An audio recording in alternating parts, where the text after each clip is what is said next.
ये लोकतंत्र को कुचल रहे हैं, ये संविधान को चल रहे हैं, ये मेरी हत्या करवा दें, इसके बाद तो उनको शांति मिल सकती है, वरना जब तक मैं हूँ की आवाज को उठाऊंगा, मैं लड़ाई को लड़ूंगा। ये मुझे जितना दबाएंगे उतने मेरे लोग जो है ना धरती फाड़ के निकलेंगे, याद रखना मेरी बात।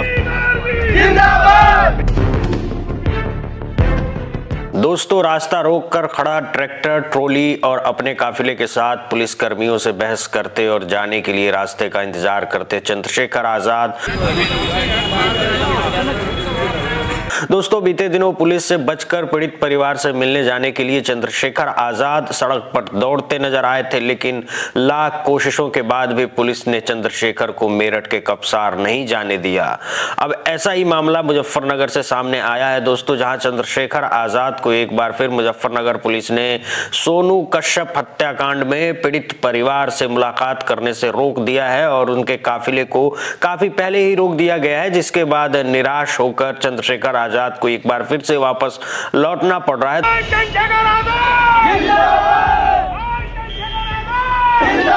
दोस्तों, इस दौरान मौके पर बवाल भी हुआ। चंद्रशेखर आजाद इसे काफी नाराज नजर आ रहे हैं। पुलिस कर्मियों से तीखी बहस भी हुई है, लेकिन उन्हें जाने नहीं दिया गया है। दोस्तों, खफा चंद्रशेखर आजाद ने कहा कि प्रदेश में कहीं कुछ भी हो जाए, मैं लोगों का दुख बांटने भी नहीं जा सकता। पुलिस का काम अपराध रोकना है दोस्तों, लेकिन कोई दुख बांटने जाए तो उसे नहीं रोकना चाहिए। दोस्तों, मुझे लगता है कि मैं राजनीतिक अछूत हो गया हूं। अगर पुलिस मुझे नहीं मिलने देगी तो बेशक मुझे गोली मार दे। मुजफ्फरनगर बॉर्डर एरिया है क्या जो मुजफ्फरनगर में कोई किसी के दुख में शामिल नहीं होने जा सकता है? भाई, पुलिस का काम है अपराध रोकना, किसी के दुख को जो कोई बांटने जा रहा है उसे रोकना पुलिस का काम नहीं है। मैं सोनू कश्यप जी, जो जिस भाई की हत्या हुई है, जिसको जला के मार दिया, उस माँ को मैंने तड़पते हुए देखा, उसकी बहन को मैंने बड़ी को तड़पते देखा। उन्होंने कहा कि हमारा अकेला सहारा था, वो हमसे छीन लिया। मैं भाई का फर्ज निभाने के लिए, उनके आंसू पूछने, एक बेटा बनने के लिए वहां जा रहा था। ये मेरा फर्ज भी है। चुनाव के समय तो हर कोई जाता है वोट मांगने के लिए, तमाम तरह की मीठी मीठी बातें करने के लिए। दुख में जो साथ खड़ा वही अपना होता है। मैं अपना होने का फर्ज निभाने जा रहा था, मगर मुझे पता लगा कि यहाँ अचानक से हमारे सम्मानित जो अधिकारी, उन्होंने ट्रैक्टर ट्रॉली रोक के वो मेरे सामने आ गए। अब वो मुझसे कहना कि आप नहीं जा सकते।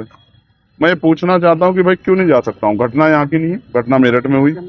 क्या किसी परिवार को उत्तर प्रदेश में, जो पिछड़े वर्ग का परिवार है, कमजोर वर्ग का परिवार है, क्या उसको सांत्वना देना भी अपराध हो गया?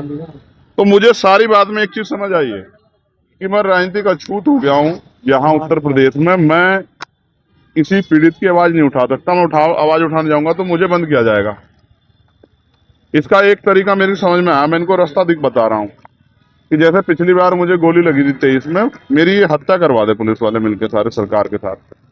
क्योंकि जब तक मैं जिंदा रहूंगा, अगर मैं खाट पे भी रहा, पिलंग पे भी रहा, तो भी बोलता रहूंगा।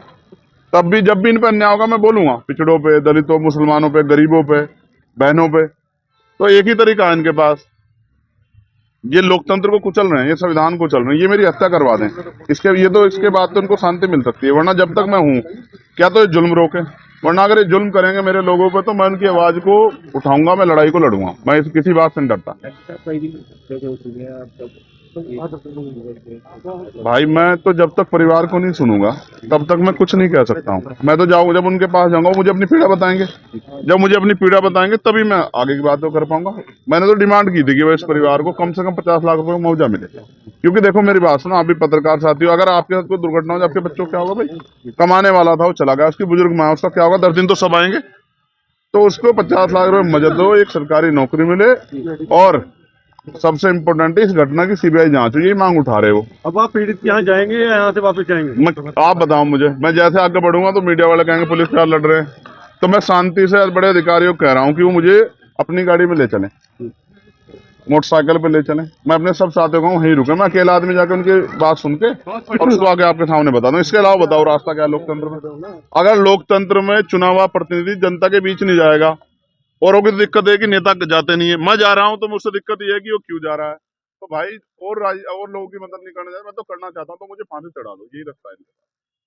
मेरा कोई अपराध हो तो आप बता दो भाई, मुजफ्फरनगर के पत्रकार साथी, मेरा कोई अपराध हो? क्या किसी के दुख में जाना? कल आपके, कुदरत ना करे आपके यहाँ दुख हो जाए, अगर आपके यहाँ कोई दुख में आता है उसको रोक लिया जाए, कैसा संदेश जाता है? तो जाएंगे, लौटेंगे। यार, मैं आदमी बड़ा स्पष्ट हूँ, मैं कानून का पालन करता हूँ, संविधान का।